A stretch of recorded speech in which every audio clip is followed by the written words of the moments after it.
Hi, I'm Matthew Amha.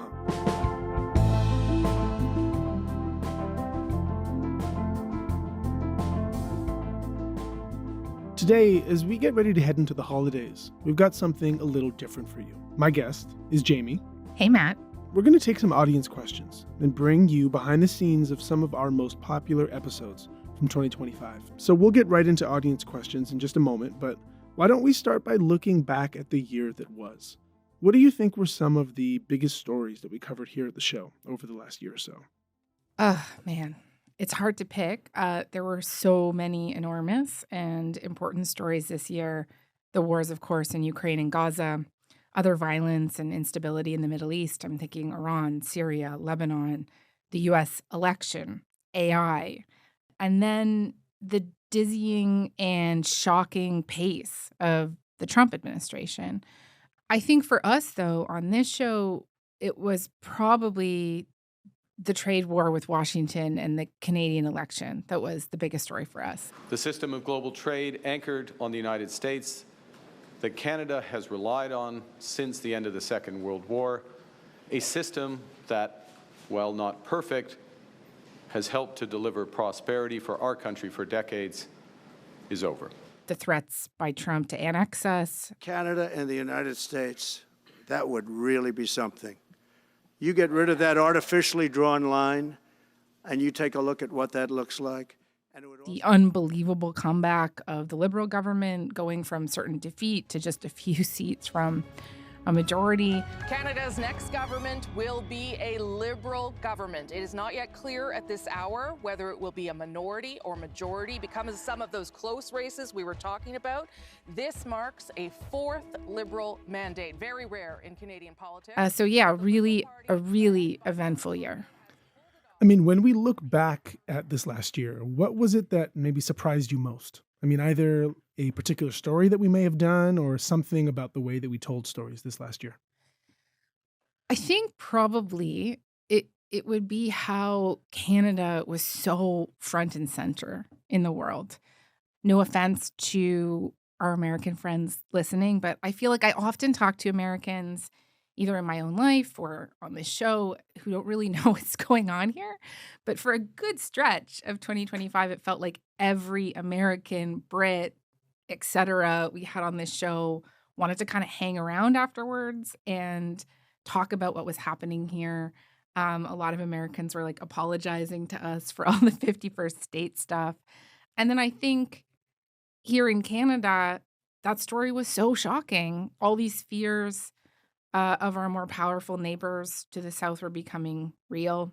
I think it just dominated the national conversation for so much of the year. And then I would say the second thing that really surprised me this year, and maybe this is frankly naive in hindsight, but just looking back at the speed at which the U.S. administration has been moving, troops in U.S. cities. More than 2,200 National Guard troops in the nation's capital now armed. Many seen overnight carrying service-issue pistols, others armed with M4 rifles. All part of what President Trump is calling a crackdown on crime in Washington, D.C. So I think Chicago will be our next, and then we'll help with New York. People being snatched off the street by ICE. They took your mom? Videos of ICE raids, and more specifically, the tactics ICE agents are using, have sparked debate and protests nationwide. The slashing of government departments, DOJ. This is the chainsaw for bureaucracy. Chainsaw!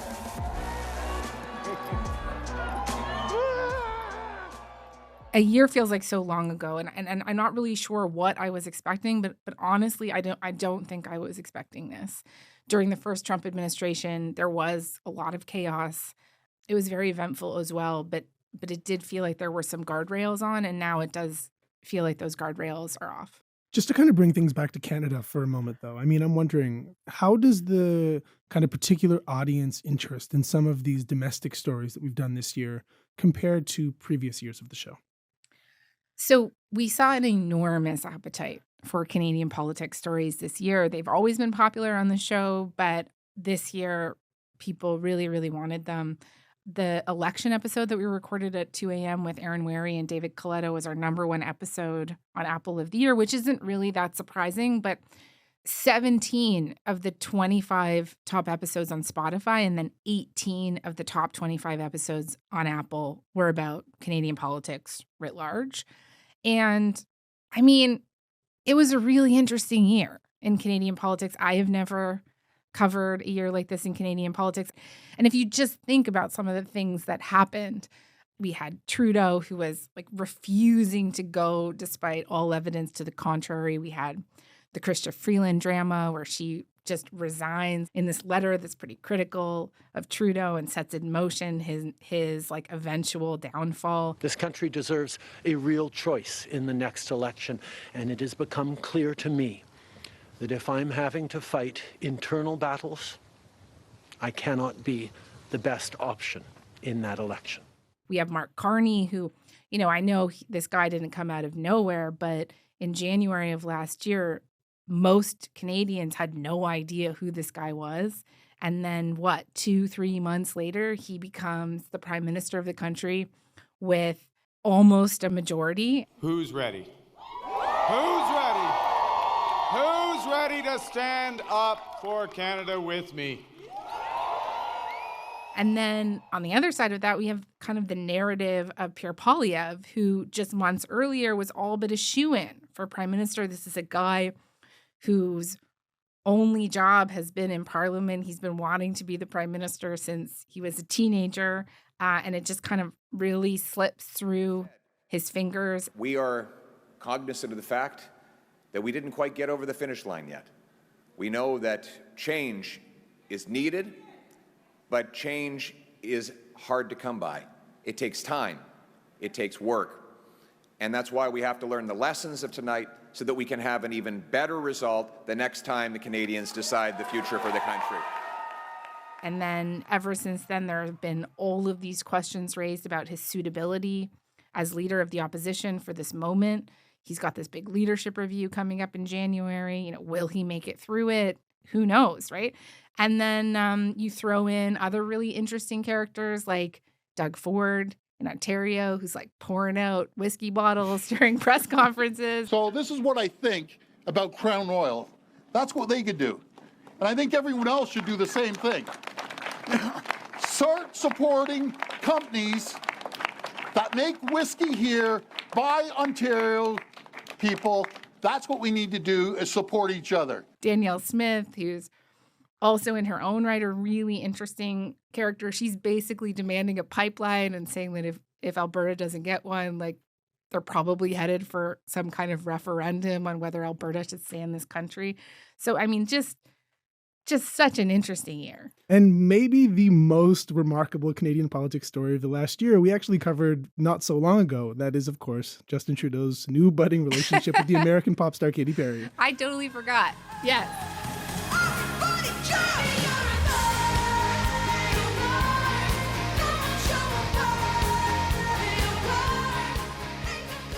Yeah, okay. So let's get right into some of those audience questions that we received. So many of the people that we heard from actually reached out with story ideas. Some reached out with pretty pointed questions, and others with some thoughts about the way that we make these episodes. So here's one from Nicole, who named a few episodes of particular interest for her. One was on our so-called meme shooters episode, which she said taught her so much that she hadn't heard anywhere else. This was the episode that we did just after Charlie Kirk was assassinated, that took a look at some of the messages, the memes that authorities say were engraved on the shell casings. I guess the question here is, what do you think really made this episode work in the way that it did? And what were some of the considerations that we were having to make as a team behind the scenes? So I'm with Nicole here, big time. I also learned so much from this episode. And so I want to bring you in here in a second, Matt, because you produced this episode. But after Charlie Kirk's assassination, we were watching what I would refer to as a weaponization of what was printed on these bullets and immediate attempts to either put the alleged shooting in a far left ideology or like a far right ideology. And also at the same time, I don't think mainstream media really does a great job with super online stuff. I'm not saying I'm any kind of expert, but we were watching journalists on TV, for example, struggle to explain a Discord server. Like, here's one example: the "Ciao Bella Ciao" song written on the casing of the bullets. It was taken from what is an anti-fascist anthem, and it was reported as such, right? And some people wanted to use that as evidence that the shooter was kind of left-wing, right? But also, it's something that this far-right internet culture, I'm thinking of neo-Nazi Nick Fuentes, Groypers in particular, have taken as their own as well. And unless you're like super steeped in that world, you wouldn't know that. So basically, what we set out to do here was try to find someone who actually knew what was going on here. And you and our producers, Joy and Matt Muse, are younger and like way more online. You understand a lot of this stuff better than me. And, I think you did a really great job pulling this together. Yeah, I mean, I what I would say about this episode is that it was one that we had wanted to do for some time. We had wanted to explore these links between the hyper online world, Gen Z, memes, and acts of material violence, and just how quickly online radicalization appeared to be changing. And then the assassination of Charlie Kirk happens, and the story of the person responsible for that killing ended up really intersecting quite closely with this online phenomenon.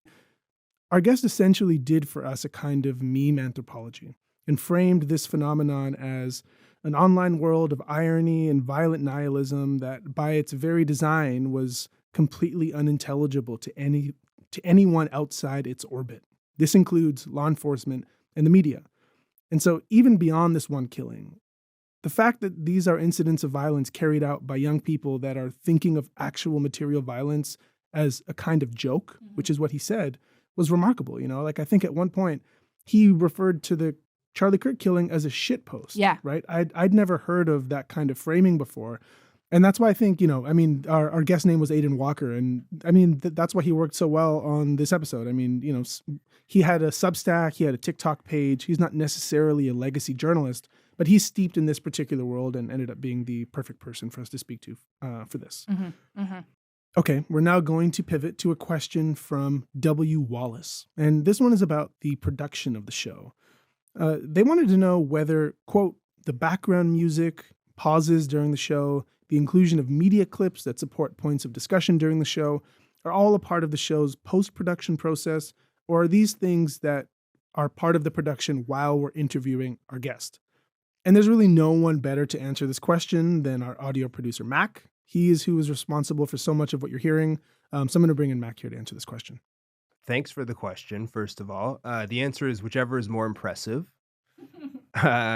No, we add everything after the interview's done. And there's a few reasons for that. It's just less work on the front end. So I really like to put in the audio of people saying the things we say they've said in the show. I think it's kind of always better to hear right from the horse's mouth. Yeah. So for example, I don't know if you've noticed, but the president of the United States is a bit of a chatterbox. So rather than ripping all of the notable things that he may have said in anticipation that something he has said gets brought up, it's more efficient to wait, see what the guest references, and then grab exactly what's needed for the episode. The other reason we use clips usually is to add context to things that maybe the guest didn't say, or context that they didn't give, or for the sake of time had to be cut, but is still crucial to the conversation and the information that we're trying to deliver. So it's really about flexibility. I can choose the perfect place for the clip, make sure there isn't much repetition, stuff like that. And then just for the music quickly, that's also done after the fact. And the thinking there is that there's a lot of information in these episodes and some stuff can get heavy. So the idea is just we like to provide a little 10-second digestion break. Mm-hmm. Good for the brain. Lets everything kind of sink in, and then you can get back to the info.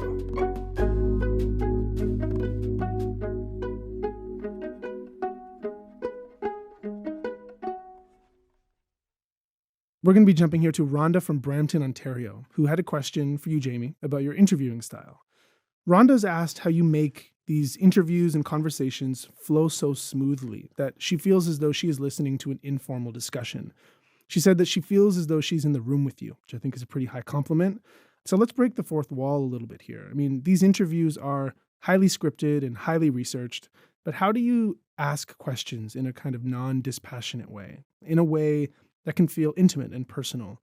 It sounds easy, but I know from experience that it's much more difficult than it looks. Well, first, Rhonda, thank you very much for that. If you saw my inbox or my social media feeds, I think you would. Not everyone agrees with that. How do I get that vibe? I mean, for better or worse, I never really got any conventional broadcast training. I came up in print journalism. And I would say that the interviews that I do on this show are way more focused, and I do a lot more work on the front end preparing for them. But the style is probably quite similar to what I was doing when I was at the Toronto Star for 10 years at the beginning of my career. And just, I think as Matt, you alluded to, this informality, it isn't just like winging a conversation. We do spend a lot of time researching these episodes, and I do get kind of scripts and cue lines with a lot of notes and information in them. And so I think that preparation actually helps you be more casual, because if you really feel confident in the kind of subject that you want to try and tackle with the guest, then you can move around a bit and you can be a little bit more spontaneous, and you don't have to follow everything to a T. And then maybe that's how you can get that kind of casualness and informality a little bit better. And then, the last thing that I will say is that I'm pretty cognizant that a lot of people are listening to this show with AirPods.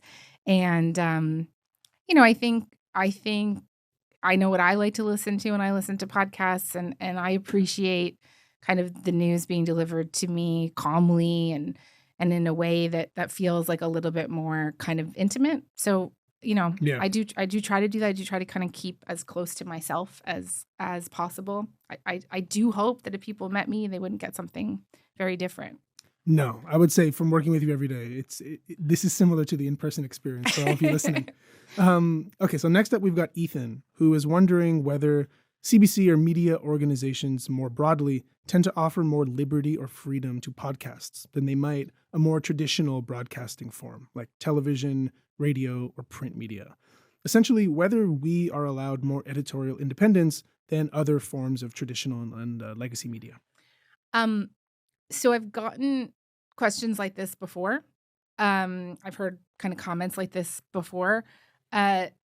So this show and all the programs and news at the CBC are beholden to this journalistic Bible of sorts. This is like shorthand around here. We call it JSP, but it's called our Journalistic Standards and Practices. And you can look that up online. You can read it. And generally, it kind of lays out best practices around fairness and balance and accuracy.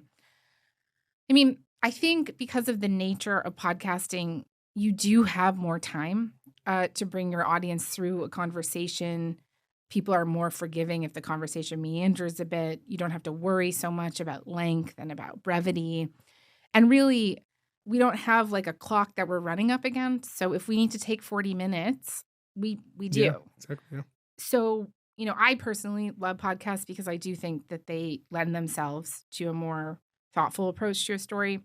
The other thing I was hoping to say here to kind of dispel this idea that, say, public broadcasters are controlled by the government. On a day-to-day basis, no one tells us here at Front Burner what questions to ask and guests to book and subjects to cover. There's a lot of editorial independence, and I do have a lot of leeway. We have a lot of leeway. That is not unique to this show. All shows and news have that. So, if you think that we have really messed up an episode, I have to say, like, we did that all by ourselves, probably. So now, I guess, for the question that we were asked really more than any other, and this is about our coverage of the United States and Donald Trump. Some were asking why a Canadian news podcast concentrates such focus on the U.S., and others were thanking us for providing thoughtful coverage of the country from a Canadian perspective, particularly at such a complicated historical moment. I wonder how you think about our coverage of our southern neighbor. So, look, I understand where this critique is coming from. There is no shortage of American news sources, and journalism in this country, in Canada, is not in a great place. So I am very empathetic, and I do understand this critique. We are constantly trying to keep this balance in mind, and we do prioritize Canadian news. We're constantly talking about that balance in our morning story meetings, and we do try to do a majority of Canadian stories each week, or a majority of stories that we can at least add a Canadian angle to each week, right?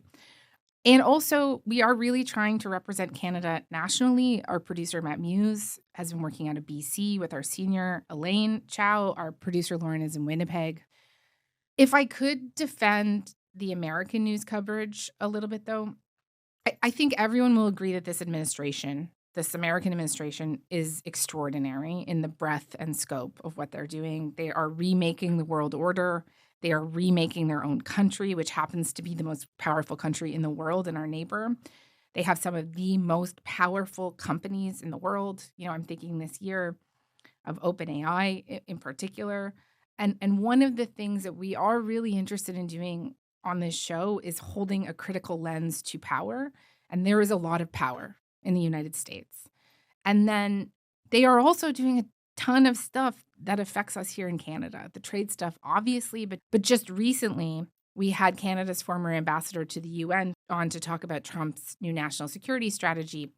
And the first chunk of that conversation really focused on how the goal of dominating the Western Hemisphere would affect us, would affect Canada. And so that headline was Trump's vision for a new world order, but there was a real attempt to home in on Canada there. And I'm not saying we're always doing this perfectly, and I want to work more on bringing in Canadian angles next year. But we are trying to do that whenever we can. And also, look, I can also see how, given the large role of the trade war coverage and how much that's played in tandem with more U.S. news in general, it can seem to take up too much space. I mean, it is also the case, and we're not necessarily governed by what performs well necessarily, and I think we're going to talk about that in a bit, but it is also true that these episodes tend to perform pretty well when we do cover Trump in the U.S. Big time. Yeah, like they're among our most popular episodes.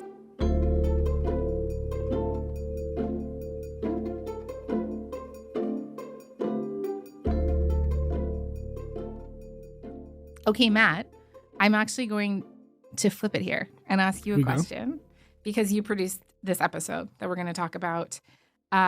This was one of the top 10 episodes on Apple and Spotify this year. It was titled Trump, Hitler, and How Democracies Die. We spoke to a leading scholar on Hitler and the Third Reich about how we've seen leaders use the rule of law to control, manipulate, and ultimately subvert democracy. And you and our exec, Nick, went back and forth about this one a lot. And so what were some of the considerations that we had to make during the production of this episode? So I think what I'd say is, this episode really started as an examination of Donald Trump's ability to use the power of democracy to subvert democracy, like to use the law to defy or challenge the law. And this was around the time that members of the Trump administration were threatening to end habeas corpus, and how the Constitution could be manipulated to permit a third Trump term in office. So the first thing we did was, look for historical analogs. And we landed on the work of a guy named Timothy Rybeck, who was a scholar of Hitler and German history, and particularly on how the Nazis and Hitler's bureaucratic enablers subverted democracy through constitutional means. To this point as well, both Kamala Harris and Tim Walz, among others, had been openly comparing Trump to Hitler as well. So, although this episode was more centered on this question of what it looks like to legally subvert democracy, we had to take care in how we were navigating a conversation, which included discussion of the current U.S. president and Adolf Hitler. And I think ultimately we were able to accomplish that by really relying on the expertise and work of the scholar. Yeah, and I think when you listen to the final product, you see this, very storied historian make some rational and calm parallels based on his work between these two men in the early years of the Third Reich. Yeah. Our exec Nick is actually in the room with us. Hi, Nick. Hi. Since you're here, Nick, another episode like this was the War Game episode, right? Where we mapped out what a full-scale American land invasion of Canada could look like. The title of that episode was literally what if the U.S. invaded Canada? And on its face, that is speculative, quite speculative, and maybe even alarmist. And, I think this ended up being a survey of Canada-U.S. relations and some of our very real vulnerabilities geopolitically. I think that you came away with the sense that we are really on our own over here if something went terribly sideways. But Nick, what were some concerns or questions that we navigated in the creation of that episode? A bunch. So to take it back, so the 51st state thing had been going on for a while. Trump was tweeting these memes of him standing on the mountains overlooking the 51st state. And at the same time, he was refusing to rule out using military force to take Greenland and the Panama Canal. I mean, right now, Trump is enforcing a naval blockade of sanctioned oil tankers off Venezuela. So we were kind of just talking about this at the office, for day in, day out, literally over the span of weeks. And usually when we're talking about something that much, it's a sign that this is a good conversation, that there's enough to talk about, and it's interesting probably for the audience. But the problem is that that's just kind of office talk. Yeah. Right? And we talk about a lot of stuff that I'm not going to bring up right now. Because there's a line between office talk and what is journalism. Yes. So we had to put some thought into that. And I think that what you really want to do is there was this anxiety in the moment. And you kind of want to capture the reality behind that anxiety.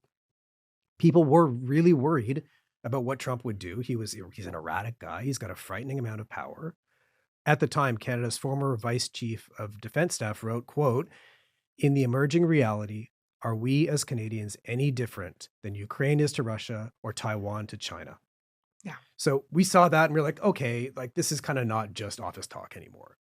So that kind of tipped the scales. And I think the other thing that we were trying to do here is there was this real sense of sort of patriotic fervor in that moment.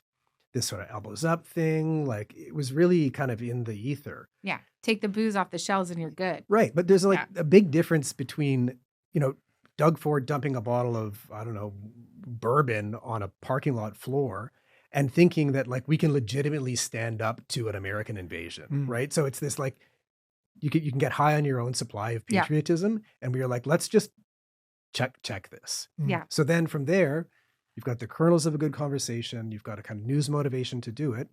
And then you just start asking real questions. What would a first military move look like?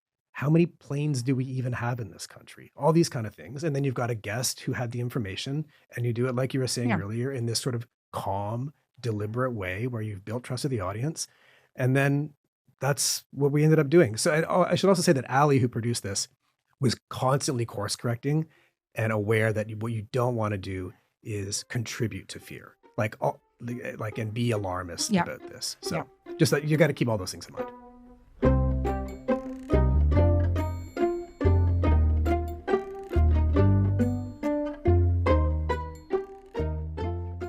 We've also spent some real time this year bringing listeners as close as possible to a number of conflict zones and incidents of violence, from East Africa to Gaza. These episodes can be difficult to listen to. They are often detailing violence and brutality because we'd like to reflect things as honestly as possible without being gratuitous, of course. But I know we've had a lot of discussions privately, and we've heard from listeners about, a kind of compassion fatigue or news avoidance when it comes to a deluge of bad news or stories of violence. How does this show think through these kinds of episodes, and what kind of questions are we asking ourselves around this concept of news fatigue? So the honest answer here, and I don't want to sound too earnest, is that these stories matter. We started this episode talking about just how interesting politics are, and I do really like talking about politics and how important it is on our show to put a critical lens on powerful companies.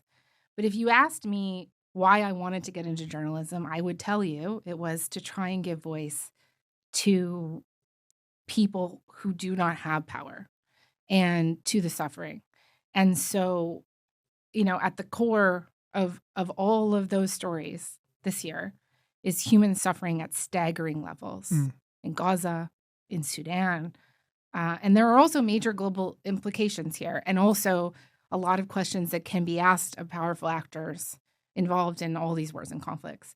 These stories, they do not always make their way up the charts like U.S. politics or, Epstein, frankly. But we are a public broadcaster, and we don't always have to do what crushes on the charts. And we talk about that a lot. We all talk about that a lot. A lot of our decisions are not guided by what is going to be number one.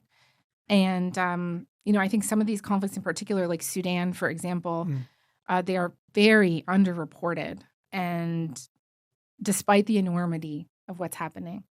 So, I would make the argument that these are the most important stories that we do. I would be compelled to agree with you. So why don't we talk about what we're planning to do more of next year? Like, what would you say are some of the ambitions that we have as we head into 2026? So a couple of things for sure.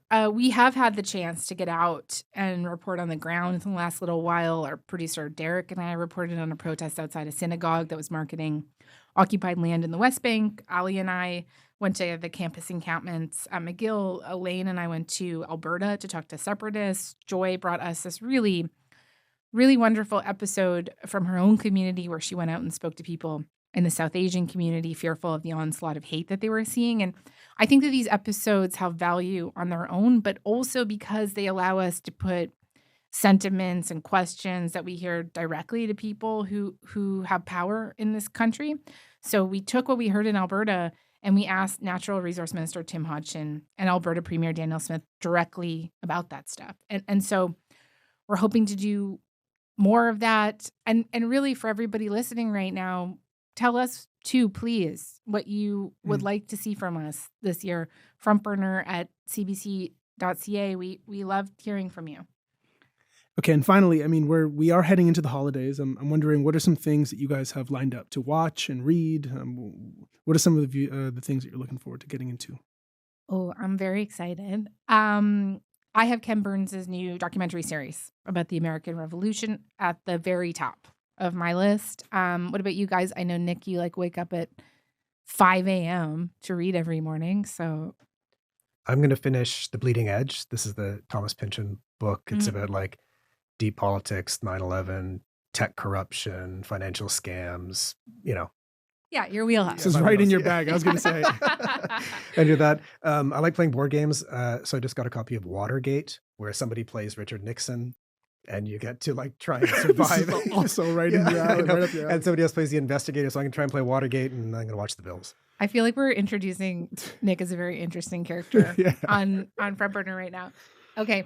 I'm going to watch a Jason Momoa show called Chief of War. It kind of tracks the story of Hawaii's unification, kind of the violent resistance that was mounted in Hawaii to the threat of Western colonization. It's one of the, I think, only kind of mainstream portrayals of Polynesia that I've seen. And it looks really beautiful. Then also, I'm going to read as much Jesmyn Ward as possible. It's my favorite novelist. I'm going to try to read as much of her as I can.